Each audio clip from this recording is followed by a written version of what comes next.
राजनीति में सत्ता पक्ष और विपक्ष होता है। जो आज सत्ता पक्ष में है कल को विपक्ष में होगा, आज जो विपक्ष में है कल को सत्ता पक्ष में होगा। लेकिन न जाने क्यों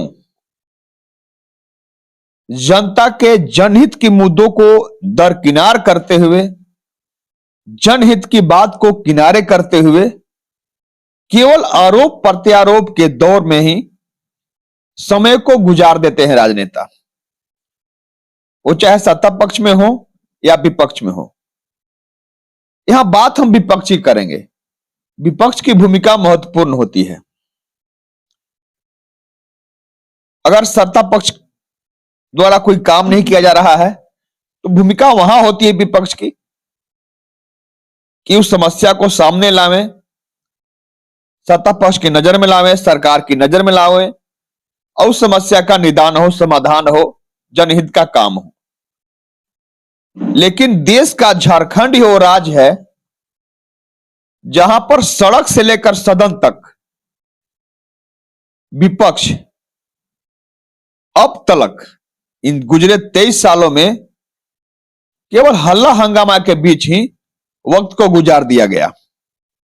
चाहे जो भी राजनीतिक दल विपक्ष में रहा हो, हम अगर वर्तमान गुजरते वक्त की बात करें तो मुझे शायद बताने की जरूरत नहीं है, आप लगातार नजर कर रहे हैं कि विपक्ष द्वारा लगातार सदन को बाधित किया जाता है। आरोप लगाया जाता है कि सत्ता पक्ष सदन में अपनी मनमानी करती है, जबकि दोनों का कर्तव्य है, दोनों का फर्ज है कि सदन में अगर हम बात रखेंगे, सदन में अगर पटल पर हम बात लाएंगे तो जनहित की लाएंगे। लेकिन यहां तो ठीक उल्टा हो रहा है। वर्तमान में जो सत्तासीन सरकार है, हेमंत सोरेन की सरकार, यह सरकार जब से सत्तासीन हुई है तब से विपक्ष द्वारा लगातार सरकार पर हमला बोला जा रहा है। सरकार को अस्थिर करने की कोशिश की जा रही है कि सरकार अस्थिर हो जाए। कोई भी सरकार किसी भी राज्य में अगर सत्तासीन होती है तो जनता के विकास के लिए लेकिन यहां पर अगर देखा जा रहा है तो जनहित की बातें गौण हो जा रही हैं। विपक्ष द्वारा उन मुद्दों को सामने नहीं लाया जा रहा है, बल्कि सरकार कैसे अस्थिर हो, सरकार कैसे अपदस्थ हो, इसकी कोशिश लगातार आज इतने सालों से जारी है, जब से वर्तमान हेमंत सोरेन की सरकार, गठबंधन की सरकार सत्तासीन हुई है।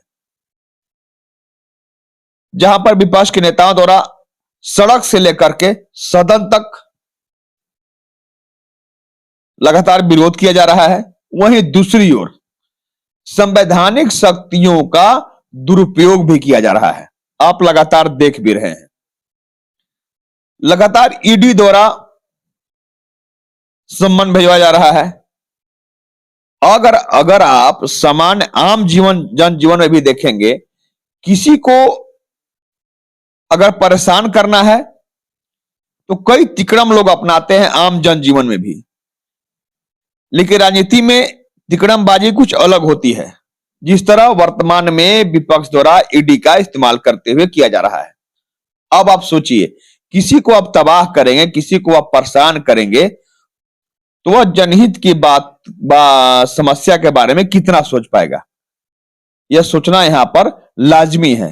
तभी जाकर सरकार द्वारा निर्णय लिया गया है कि अब एकाएक किसी को आप सम्मन नहीं भेज सकते हैं, किसी को आप नहीं बुला सकते हैं। उसके लिए बजाबते एक नियम के तहत आपको जाना होगा।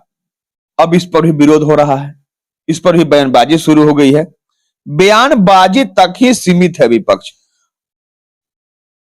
सत्ता पक्ष का कहना है कि हम आज सत्ता पक्ष में हैं, कल आप पद पर आसीन थे, कल आप सत्ता पर आसीन थे, कल आप सरकार में थे। आपके द्वारा कितना कार्य किया गया, आपके द्वारा झारखंड के हित में कितना काम किया गया, आप खुद अपने दिल पर हाथ रखकर सोच सकते हैं। अगर विकास किसे कहते हैं, जनहित का काम किसे कहते हैं, अगर हम ये बोलने में मुझे कोई अतिशयोक्ति नहीं है, अगर उसे नुमाया होते देखना हो, उसे नजर करना हो, तो आप कहीं और नहीं बल्कि आपको गढ़वा आना होगा। गढ़वा के विकास को अगर आपको देखना है कि कैसे राज्य में इस सरकार द्वारा विकास किया जा रहा है, कैसे जनहित के काम किए जा रहे हैं, जनता के हित में कौन से काम किए जा रहे हैं, इसको अगर आपको नजर करना हो तो जरा आप गढ़वा का रुख कर लीजिए। लगातार 11 साल संघर्ष के बाद वर्तमान में जो विधायक हैं मिथिलेश ठाकुर, इन्हें यहां के लोगों ने यानी गढ़वा विधानसभा क्षेत्र की जनता ने अपना प्रतिनिधि चुना, अपना रहनुमा चुना, क्योंकि लोगों की कसक थी कि इतने साल गुजर गए, वो काम नहीं हुआ जिसकी आस हम जोड़ रहे थे, जिसकी बाट हम तलाश रहे थे, वह काम हम तक नहीं पहुंच सका। न जाने, कहा जाता है एक लाइन जो हर बार कई बार हम खबरों में समाहित कर चुके हैं कि न जाने यहां आते आते नदियां कहां रुक जाती हैं, पानी कहां ठहर जाता है। यह पंक्ति पूरी तरह से चरितार्थ हो रही थी गढ़वा विधानसभा के परिप्रेक्ष्य में। गढ़वा विधानसभा क्षेत्र पूरी तरह अनगढ़ था। अनगढ़ यह शब्द हम इसलिए कर रहे हैं कि खुद गढ़वा विधायक इस राज्य के पेयजल एवं स्वच्छता मंत्री मिथिलेश ठाकुर हर बार इस बात को दोहराया करते हैं कि गढ़वा अनगढ़ था, जिसे मैं नए स्वरूप में गढ़ने का काम किया हूं। आज भी उनके द्वारा अनवरत काम किया जा रहा है, वैसे काम किए जा रहे हैं जिस काम की आस यहां के लोग सालों से उस काम की आस लगाए हुए थे, उन तक नहीं पहुंच पाता था। हम आपको बताएं अगर एक लाइन में कि मिथिलेश ठाकुर जब संघर्ष कर रहे थे गढ़वा विधानसभा क्षेत्र में एक राजनेता के रूप में, तो लोग जब उनसे मिलते थे, जब अपनी हालात बताते थे, जहां क्षेत्र के लोग भावुक होते थे, वही मिथिलेश ठाकुर भी भावुक हो जाते थे उनके हालात को देख करके, क्योंकि इतने साल गुजर गए। 1952 में आम चुनाव हुआ, संसदीय चुनाव हुए, विधायी चुनाव हुआ, लेकिन हालात जस का तस था। कहा यही जाता था अब तलक कि न जाने कब बदलेंगे हालात हमारे, कहने को हुक्मरान तो हमारे बार बार बदलते हैं। सांसद बनते थे, लोग विधायक बनते थे, लेकिन गढ़वा विधानसभा क्षेत्र वही था जहां इनके प्रतिनिधि बनने के पहले तक मौजूद था। लेकिन जब ये संघर्ष कर रहे थे, उसी दौरान लोगों के बीच में मौजूद रह के इनके द्वारा संकल्प लिया गया था कि आज तो मेरे हाथ में कोई अधिकार नहीं है, मैं कुछ ज्यादा नहीं कर सकता हूं। जहां तक संभव हो पाता था, जहां तक इनका सामर्थ्य था, उसके अनुसार उनके द्वारा मदद किया जाता था, सहयोग किया जाता था, लेकिन हाथ में कुछ ज्यादा कर पाने का सामर्थ्य इनके हाथ में नहीं था, ना तो कोई अधिकार मौजूद था। इनके द्वारा संकल्प लिया गया कि जब मेरे हाथ में अधिकार आएगा, जब वक्त आएगा, तो मैं वो काम करके दिखाऊंगा आपके बीच, तब आऊंगा जब आपका हालात बदल दूंगा। आज आप देखिए गढ़वा विधानसभा क्षेत्र का ऐसा कोई इलाका नहीं है जहां पर सड़कें नहीं बन रही हैं।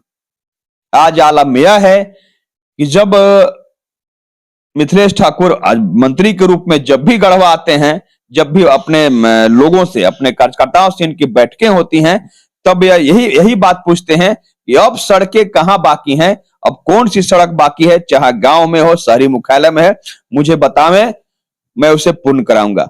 कई ऐसे काम हैं जो सरकार के द्वारा नहीं बल्कि अपनी निजी राशि से इनके द्वारा उसका निर्माण कराया गया है, जो अपने आप में एक उदाहरण है, विरला उदाहरण है। इसीलिए मैं कह रहा हूं कि अगर आपको इस राज्य सरकार जो वर्तमान में सत्तासीन है, इसके द्वारा किस रूप में विकास किया जा रहा है, अगर उसे नुमाया होते आपको देखना है, तब गढ़वा विधानसभा क्षेत्र का रुख कर लीजिए, जहां आप विकास को देख करके आप निश्चित रूप से बोल पड़ेंगे कि सच में इस सरकार द्वारा जनहित में काम किए जा रहे हैं। लेकिन विपक्ष द्वारा जानबूझकर इसको लगातार परेशानी में डाला जा रहा है, ताकि इस सरकार द्वारा कोई ऐसा काम नहीं किया जाए जिससे अगले चुनाव में इस सरकार को हम अपदस्थ कर सकें, इस सरकार को हम सत्ता से हटा सकें। लेकिन कहा जाता है ना कि यह पब्लिक है, सब जानती है, सब देख रही है। हम एक बार फिर से कहेंगे कि जरूरत है आवाम के सहयोग की, आपके आशीर्वाद की। खास करके हम गढ़वा विधानसभा के परिप्रेक्ष्य में बात करेंगे कि आपको यहां सोचने की जरूरत पड़ेगी, क्योंकि ये चुनावी साल की शुरुआत हो चुकी है। संसदीय चुनाव है, उसके बाद विधानसभा का चुनाव होगा। यहां आपको दिल पर हाथ रख के सोचना होगा कि कौन ऐसा जनप्रतिनिधि है, कौन ऐसा राजनेता है जिसे हम अपने लिए फिर से चुनेंगे तो हमारे लिए हितकर साबित होगा। अब तक कौन हितकर साबित हुआ है, कौन आपके लिए क्या किया है, यह आपको निश्चित रूप से सोचना पड़ेगा कि वक्त आपके सामने है, समय वह आ गया है कि चुनावी साल की शुरुआत हो चुकी है। यहां पर आपको सोचना निश्चित रूप से जरूरी होगा। South point public school Sahijana road Garhwa में 2024-2025 के लिए कक्षा प्री नर्सरी से 11 वर्ग के लिए नामांकन प्रारंभ है। अपने बच्चों के उज्जवल भविष्य के लिए जल्द नामांकन करवाएं। सीट सीमित हैं। विशेष जानकारी के लिए संपर्क करें। हमारा पता है south point public school Sahijana road Garhwa. Mobile number 9162383699।